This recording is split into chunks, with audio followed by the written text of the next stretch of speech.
Ladies and gentlemen, once again, Roger Kilmer.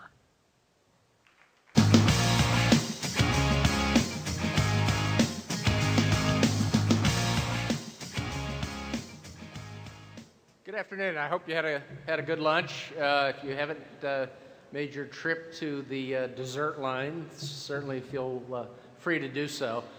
We thought we'd get started. We've got some tight logistics that we're trying to accommodate, so we'll kick off now. On January 31st of this year, the National Institute of Standards and Technology announced that Philip Singerman was selected for the newly created position of Associate Director for Innovation and Industry Services. The Associate Director position was created as part of the first major realignment of NIST programs in nearly 20 years. The change was designed to improve the agency's efficiency in delivering both forefront research results and the measurement standards and technology-related services needed by manufacturers and other businesses, providing critical support to the U.S. economy. At a functional level, Dr. Singerman is responsible for the NIST suite of external partnership programs, including MEP, the Technology Innovation Program, or TIP, the Baldrige Performance Excellence Program, and the Technology Partnership Office that is responsible for tech transfer and SBIR activities at NIST. We're delighted to have Dr. Singerman join us at Manufacturing Innovations 2011. He brings an unusual breadth of leadership, experience in both the public and private sectors at the national, state, and local levels that will be invaluable as MEP continues to strengthen its partnerships with industry and other stakeholders. One note before I actually bring them up on stage, I was asked to remind them, those that knew Phil when he was a political appointee, he is no longer one. He is a career Fed like me, good or bad. It is a pleasure for me to introduce to you my boss, Phil Singerman.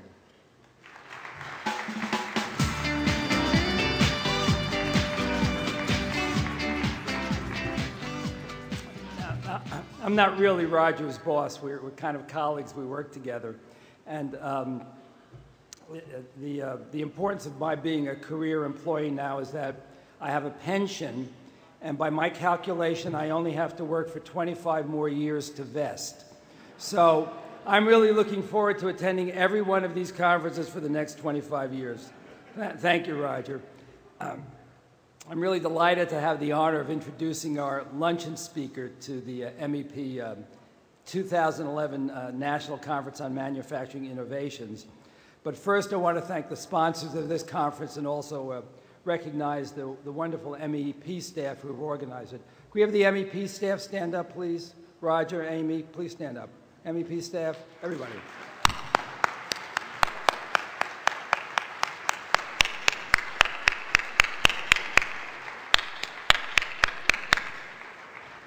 Thank you. My connection to both the MEP program and to our speaker, Representative Shaka Fattah, goes back 25 years. In 1987, when Pennsylvania's Industrial Resource Center program was created, I was then the president of the Ben Franklin Technology Center of Southeastern Pennsylvania, located in West Philadelphia's University City Science Center. The Science Center, along with the Philadelphia Industrial Development Corporation, PIDC, was one of the sponsors of the Delaware Valley Industrial Resource Center. And I helped Joe Holden, then working at PIDC, to craft the DVIRC's business plan. I subsequently served on the selection committee that appointed Joe, and then on the founding board of directors. And it's great to have Joe and Barry and his team and Bernadine Hawes, the chair of their MEP board, here today. Thank you. Later, I was part of the team that prepared the region's technology reinvestment program proposals. One funded the DVIRC, another funded the Ben Franklin Center to transfer technology from Philadelphia's Navy Yard to small firms in the region, and another funded a tri-state community college consortium. In 1995, when I was appointed by President Clinton to head the Economic Development Administration, a sister organization in the Department of Commerce to NIST, I carefully watched and admired the growth of MEP. Both programs were challenged ideologically and depended upon their local organizations to sustain grassroots political support. More recently, as a consultant to regional innovation intermediaries, I have pointed to MEP as the gold standard of technology deployment networks. MEP has a unique combination of attributes which no network at other agencies, such as SBA or EDA, has historically been able to match. These include its national footprint in every state, its federal-state partnership reflected in its cost-sharing algorithm, its singular focus on small and mid-sized manufacturers, its programmatic guidance from Washington, and its careful attention to performance metrics. The creative tension which always exists between national goals and local needs has been carefully managed by the MEP enterprise to create a robust and resilient program. Because of this tradition of performance, MEP is now positioned to play a central role in the administration's new strategic focus on innovative manufacturing as a driver of economic competitiveness. And throughout this program, you will be hearing from speakers who talk about the administration's agenda and how the MEP enterprise can play a significant role in that and needs to position itself to be successful. However, once again, MEP is ideologically challenged. Yet in the fiscal 11 budget, MEP received nearly all of its requested funding, quite frankly, a remarkable achievement. And a major reason for this result was the advocacy and effective bipartisan leadership by the new ranking member of the Appropriations Subcommittee that oversees NIST and MEP, Congressman Shaka Fattah. His congressional district includes West Philadelphia. He was my state senator and congressman later, and was first elected to the Pennsylvania General Assembly in 1982. In 1988, he was elected to the Pennsylvania State Senate. Representative Fattah was a leader in the legislature and a strong supporter of job creation and educational programs. When he considered running for Congress, he asked my opinion, and this is a true story. And I'm a little embarrassed to recount this. I think he'll remember. He asked me what I thought of his running for Congress, and my initial reaction was to try to discourage him because I didn't want to lose our strong supporter at the state level. And I think I said something like, why would you give up your leadership position in the state Senate to become a freshman congressman and have to work all those years to gain seniority? Fortunately, he didn't take my advice. And in fact, he asked me to speak at his announcement ceremony, a courtesy which I will always remember. In every one of his congressional elections since his first in 1994, he has never received fewer than 86% of the votes. From his senior position on the powerful Appropriations Committee, he also sits on its Energy and Water Subcommittee, he has taken a strong interest in manufacturing and technology transfer. MEP's National Innovation Marketplace has received particular attention. He also serves as the chair of the Bipartisan Congressional Urban Caucus. We are very fortunate to have as our friend and advocate Congressman Shaka Fattah. Please join me in welcoming him to the podium.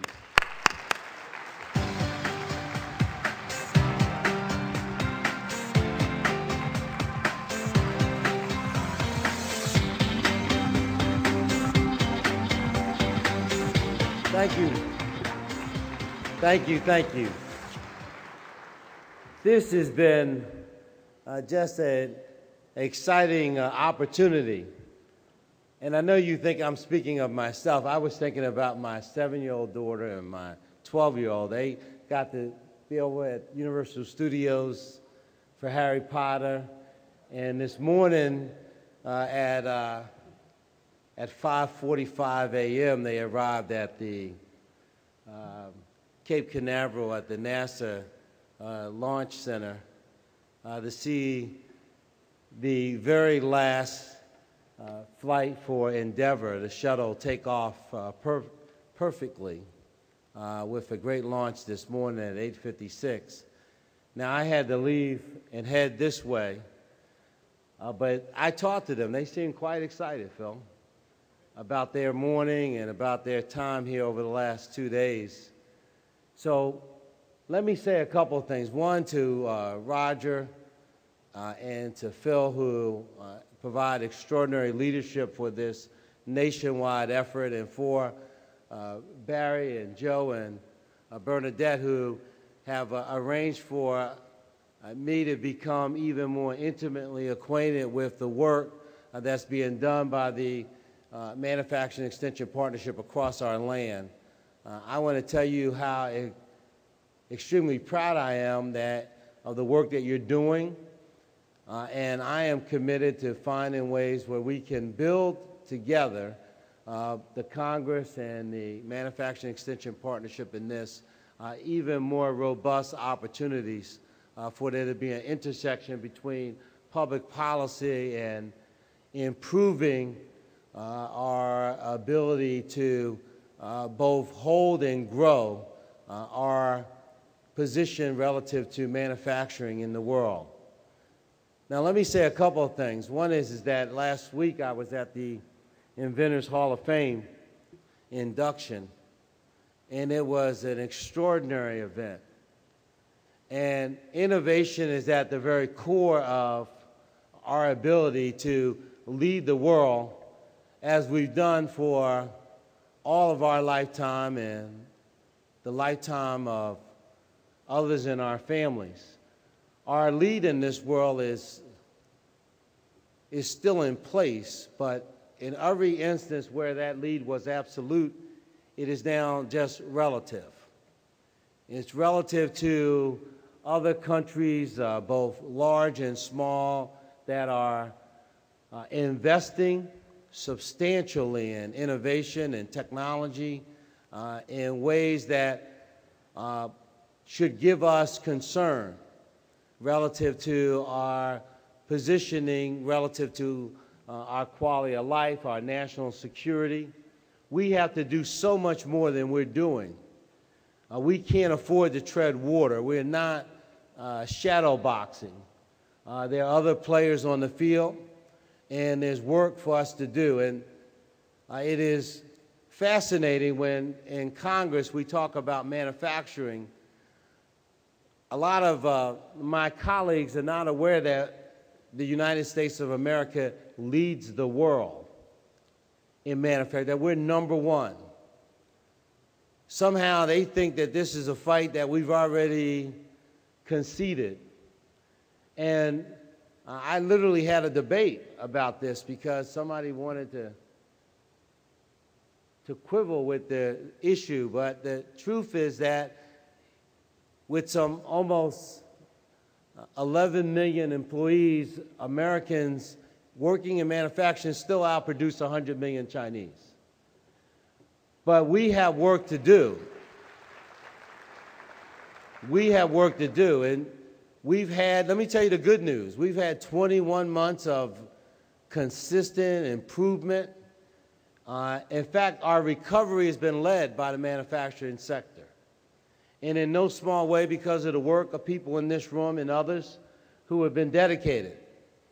But as with most coins, there are two sides to it. There are real challenges. We lost in the last decade 31% of our manufacturing jobs. We've lost significant percentages of manufacturing's percentage in terms of its relative contribution to our gross domestic product, from some 14% to 8%. We've had 57,000 small and medium manufacturing facilities close their doors in the United States of America. We've had the Department of Defense and the development of the Joint Strike Fighter having to look beyond our shores for parts necessary to build the next generation of our aircraft that we need to fight and defend our country. We have real challenges, and as a nation, we need to do so much more. I want to tell you that the reason why I fought to increase the budget for this program is because there is no other program like this anywhere in the country that has the reach and the scale of the work that you are doing, interacting with over 30,000 manufacturers and working closely with 10,000. You know the stories of what is really taking place across the breadth and width of our country. And it is through the Manufacturing Extension Partnership, and Barry and Joe and I have had some time to talk about this, that I really believe that we can make Phil Singerman a hero.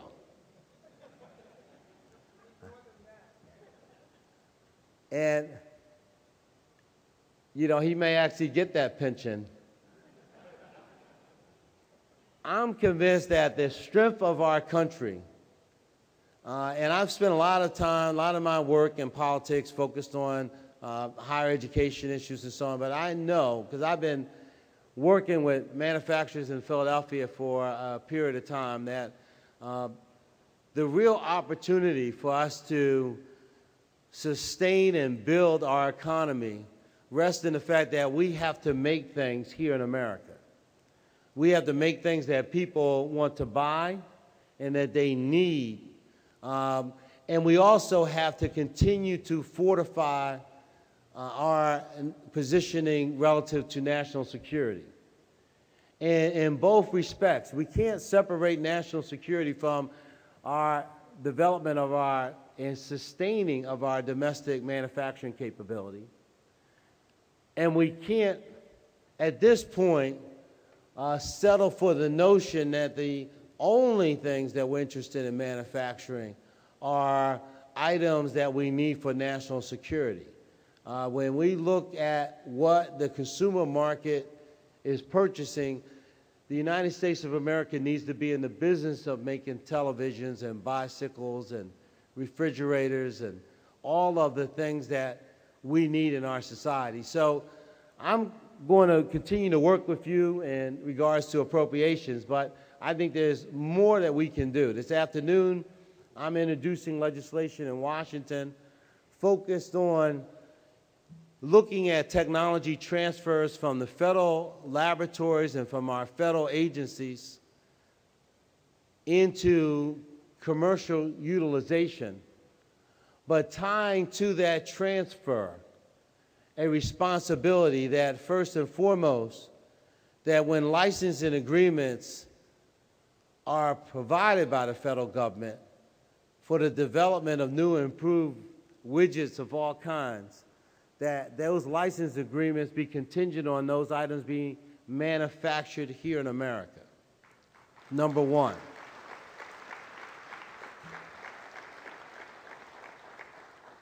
That number two, that we reinvest some of the dollars that are made through federal investment in research and science back into research and development, because R&D is critically important. Innovation is the place in which we have to continue to lead the world. You'd be surprised that you have small countries like Singapore investing $5 billion into their National Science Foundation.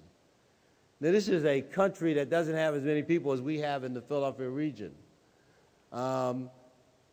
But they are almost on par in terms of their level of investment. We are arguing about a $7 billion investment for our National Science Foundation. NASA is an extraordinary agency. Some 17,000 individual products commercialized over its lifespan. But China has announced its own very aggressive civilian and military space efforts, its development of its own space station. And we think about the space station, we probably have almost put ourselves to sleep on this notion, but we've had a space station that's the size of 2 football fields sitting up in the heavens. For 10 years, we've had continuously human beings, not the same human beings, but continuously human beings on the space station. And but we have work to do. And the investment that we need to make at the federal level unlike the investments that our past generations have made, we need to make sure that the federal government shares in some of the financial benefits, not for any other reason, but so that we can invest it in more innovation and in more math and science education, because we have to continue to lead the world in the production of people with terminal degrees in the hard sciences. We have a dearth of Americans of any stripe in any parts of our country now pursuing terminal degrees in the hard sciences. We will not be able to lead this world in technology and innovation if our young people somehow are dissuaded from developing their fullest potential. So we have a lot of work to do. We have to, I think, apply even more and common sense to this enterprise. And I was sitting here with Doug from the American Manufacturers Association. We have to tie more directly, as they've suggested, federal investment in innovation and technology to the development of our manufacturing base, and not have this done in a happenstance way. So there's efforts that we can engage in and I think be successful in tying together both federal research and technological advancement with our higher education institutions and with the private sector in terms of small and medium-sized manufacturers. That commitment has to be at its core about ensuring that America remains number one in all of the critical disciplines necessary to ensure our security and our prosperity. So this work has to continue and be enhanced, and I believe that there's no better time than the present for us to work together and to tie together the actual real-life circumstances of the manufacturers that you are working with across the land. So I've been very pleased to work with NIST, and we're going to be working together on a energized web presence so that we can showcase to the American public manufacturers as they exist across the country, so there can be both video and data available. And through the genius of Roger and his team, that there can literally be a matchmaking service between manufacturers and those who need their services, so that we don't have to guess about whether or not Americans know how to make things and who is in a position to help inventors bring their products to market. So we need to take the guesswork out of this. We need to work in a more determined way.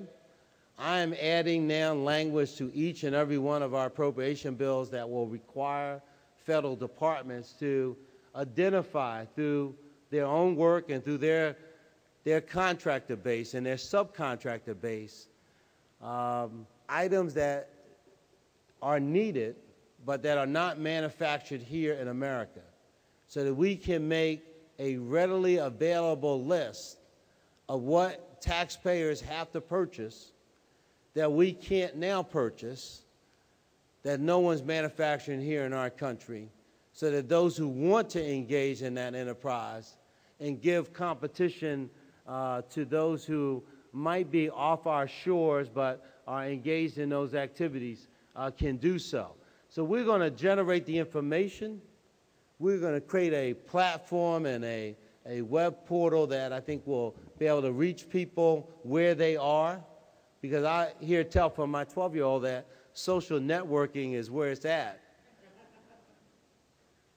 And, you know, it was Albert Einstein who said, you can't use the same level of thinking to solve today's problems that you used when you created these problems.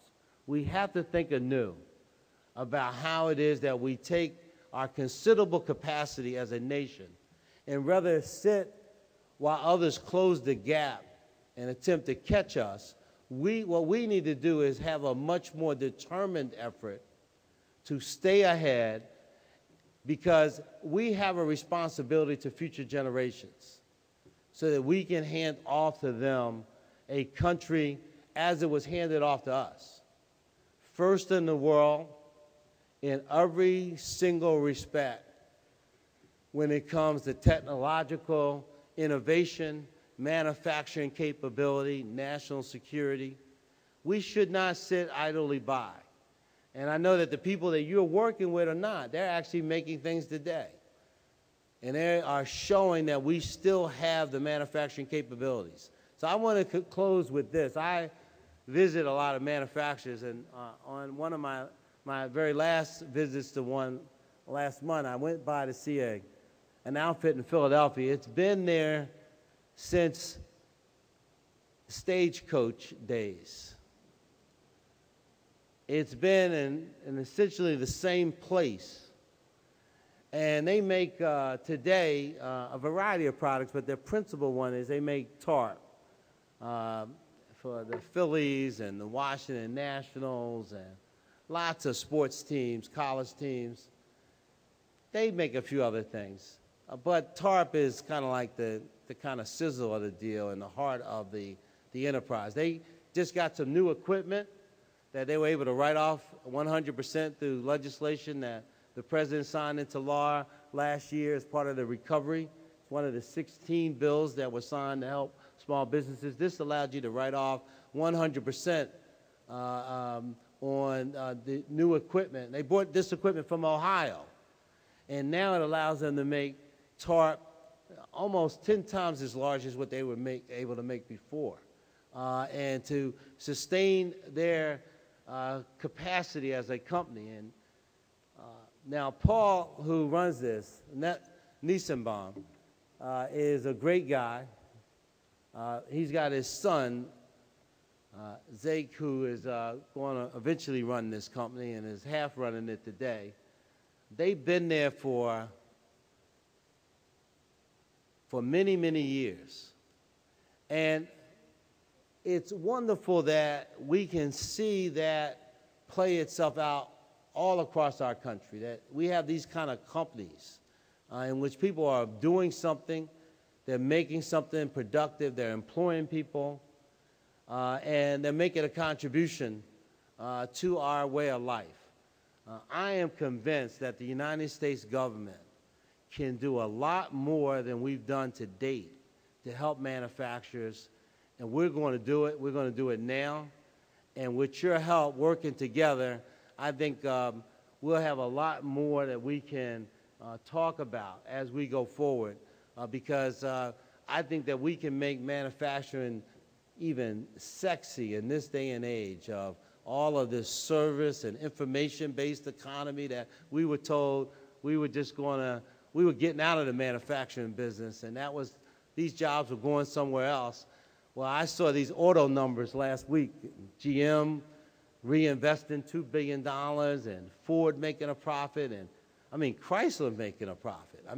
So look, America's manufacturing spirit is back. Let's work together, and let's continue to make a difference, a real dynamic difference on behalf of individual manufacturers individually, but collectively for our entire country. Thank you very much.